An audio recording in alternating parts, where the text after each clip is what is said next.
4 கோடி ரூபாய் பறிமுதல் செய்யப்பட்ட வழக்கில் பாஜக பொருளாளர் ஆஜராக ஆணை பிறப்பிக்கப்பட்டிருக்கிறது. அண்மை செய்தியை பார்த்து வருகிறோம். பாஜக பொருளாளர் SR சேகர் வரும் வியாழக்கிழமை நேரில் ஆஜராக வேண்டும் என்று நீதிபதி ஜெயச்சந்திரன் உத்தரவை பிறப்பித்திருக்கிறார். தேர்தலின் போது 4 கோடி ரூபாய் பறிமுதல் செய்யப்பட்ட வழக்கில் பாஜக பொருளாளர் ஆஜராக நீதிமன்றம் உத்தரவை பிறப்பித்திருக்கிறது.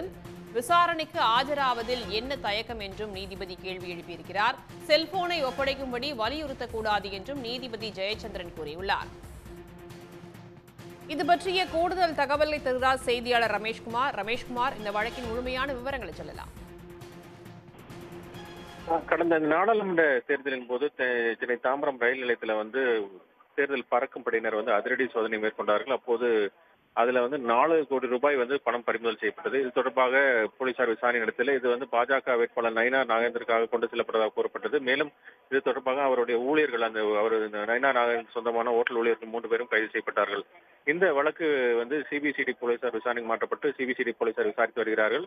இந்த வழக்கு குறித்து விசாரணைக்கு நேரில் ஆஜராகும்படி ஏற்கனவே அந்த பாஜக வேட்பாளர் நயினார் நாகேந்திரன், அதே போல பாஜகவினுடைய அமைப்பு செயலாளர் கேசவ விநாயகம், அதே போல பாஜகவினுடைய பொருளாளர் SR சேகர் ஆகியோருக்கு சம்மன் அனுப்பப்பட்டிருந்தது. இதுல கேசவ விநாயகம் மட்டும் சென்னை உயர்நீதிமன்றத்தில் வழக்கு தொடர்ந்து தனக்கு சம்மன் அனுப்பி ரத்து செய்ய வேண்டும் என்றெல்லாம் கேட்டுக்கொண்டிருந்தார். ஆனால் உயர்நீதிமன்றம் அதை ரத்து செய்ய மறுத்ததோடு விசாரணைக்கு நேரில் ஆஜராகுமாறு உத்தரவிட்டிருந்தது. அதன்படி கேசவ விநாயகம் சிபிசிடி போலீசார் விசாரணைக்கு ஆஜராயிருந்தார். இதே போலதான் பாஜகவினுடைய பொருளாளர் SR சேகரும் சென்னை உயர்நீதிமன்றத்தில் மனு ஒன்றை தாக்கல் செய்திருந்தார். அந்த மனுவில் தனக்கு தொடர்ந்து சம்மன் அனுப்பப்படுவதாகவும், ஏற்கனவே தான் கோவையில சிபிசிடி போலீசார் விசாரணையில ஒத்துழைத்ததாகவும், எனவே தன்னை துன்புறுத்தக்கூடாது என்று அந்த மனுவில் அவர் கேட்டுக் கொண்டிருந்தார். இந்த வழக்கு தான் நீதிபதி ஜெயச்சந்திரன் முன்பு இன்று விசாரணைக்கு வந்தது. அப்போது SR சேகர் சார்பில் ஆஜரான வழக்கறிஞர் RC பால்கரராஜ் என்ன வாதம் முன்வைத்தார் என்றால், ஏற்கனவே இந்த வழக்கில் விசாரணைக்காக கோவையில் ஆஜராகியுள்ளதாகவும், ஆனால் மீண்டும் மீண்டும் தங்களது சம்மன் அனுப்பி ஆஜராகுமாறு துன்புறுத்துவதாகவும், எனவே இதற்கு தடை விதிக்க வேண்டும் என்று கேட்டுக்கொண்டார். அதற்கு அரசு தரப்பில் ஆஜரான அரசு கூடுதல் குற்றவியல் வழக்கறிஞர் உதயகுமார் கடும் எதிர்ப்பு தெரிவித்தார். இந்த வழக்கில் ஏற்கனவே அமைப்பு செயலாளர் ஆஜராகி வாக்குமூலம் அளித்துள்ளார் என்றும், எனவே இவர் ஆஜராவதில் என்ன தயக்கம் என்றும் கேள்வியை முன்வைத்தார். மேலும் இந்த செல்போன் டவர் தொடர்பான சில விவரங்களை பெற வேண்டியுள்ளது எனவும், எனவேதான் அவரை ஆஜராகுமாறு உத்தரவிட கேட்டுக்கொண்டுள்ளதாகவும் அவர் தெரிவித்திருந்தார். இருதரப்பு வாதங்களை கேட்ட நீதிபதி ஜெயச்சந்திரன் இதில் ஆஜராவதில் என்ன தயக்கம் என்று கேள்வி முன்வைத்தார்.